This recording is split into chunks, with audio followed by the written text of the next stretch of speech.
ऐसे ही मजेदार और दिलचस्प कहानियाँ देखने के लिए हमारे चैनल को सब्सक्राइब और बेल आइकन हिट करना मत भूलिएगा। सीमा अपने पति धीरज और अपने बेटे अंशुल के साथ रहती थी। वो काफी अच्छे परिवार से थी। एक दिन धीरज अपने ऑफिस से घर की तरफ आ रहा था कि तभी धीरज का कार एक्सीडेंट हो जाता है और उसकी मौत हो जाती है।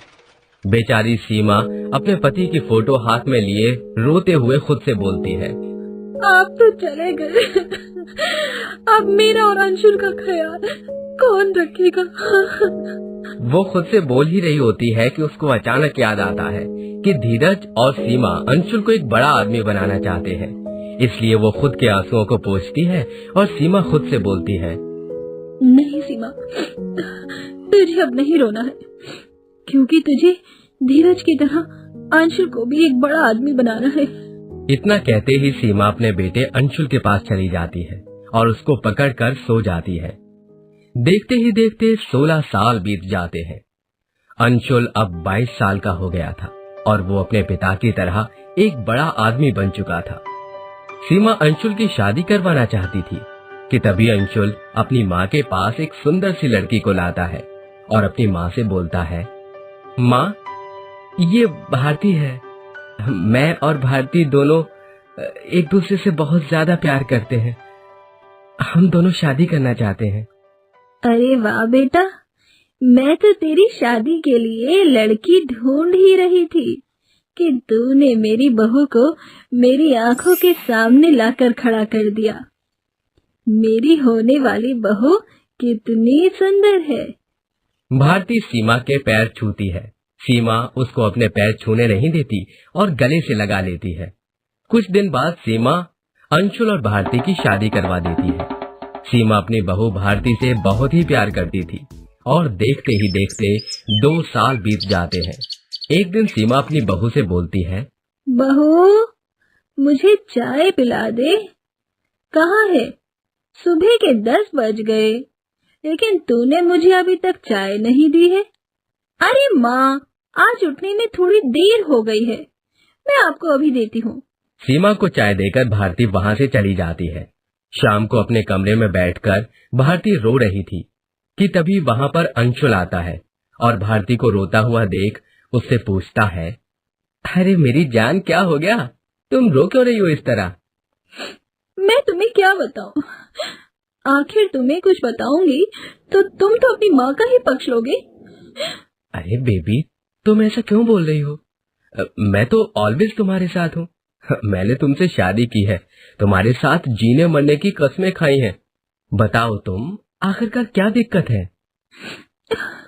अंश, आज मुझे उठने में देरी क्या हो गई कि तुम्हारी माँ तो चिल्लाने ही लगी।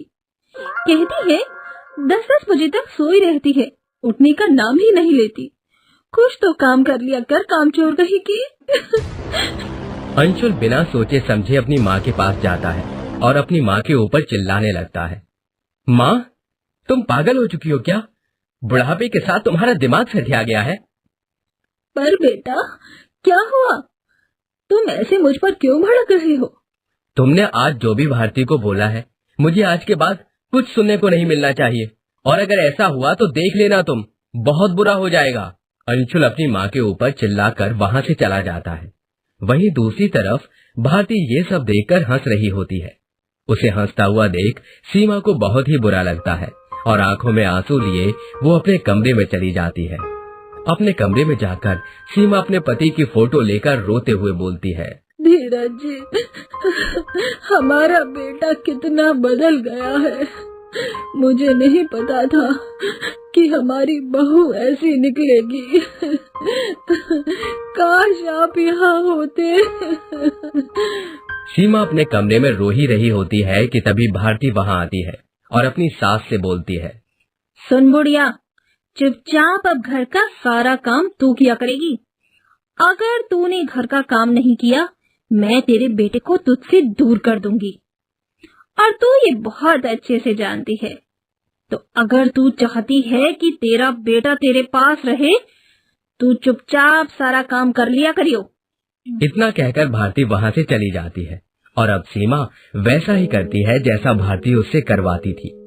एक दिन सीमा की तबीयत खराब हो जाती है और वो घर का काम नहीं कर पाती। ये सब देखकर उसको बहुत ही गुस्सा आता है और शाम को जब अंशुल वापस आता है तब वो उससे बोलती है, अंशुल, मैं तुम्हारी माँ से बहुत परेशान हूँ। आज तो हद ही कर दी तुम्हारी माँ ने, मुझे सीढ़ियों से धक्का दे रही थी।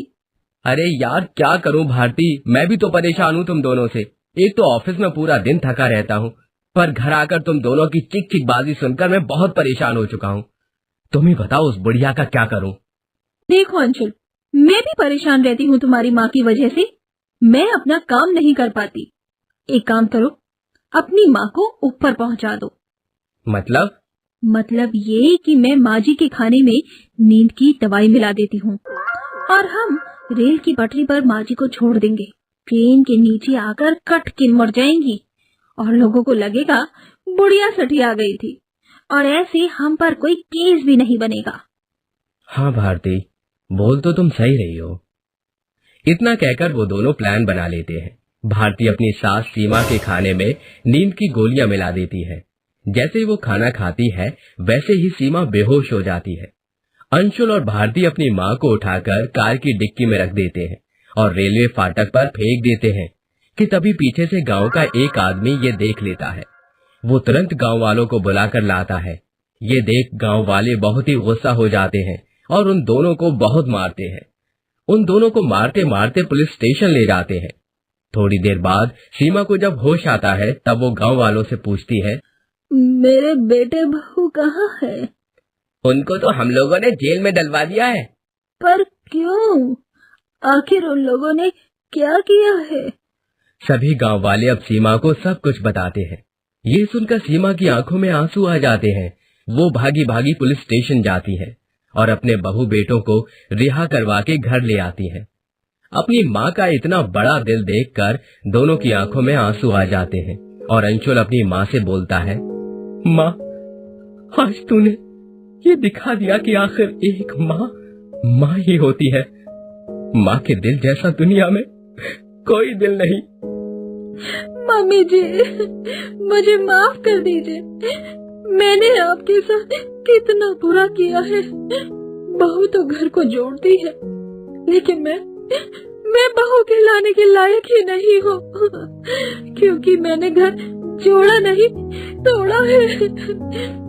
उन दोनों को रोता हुआ देख सीमा का दिल पिघल जाता है और वो उन दोनों को गले लगाकर माफ कर देती है और अब सब खुशी खुशी रहने लगते हैं।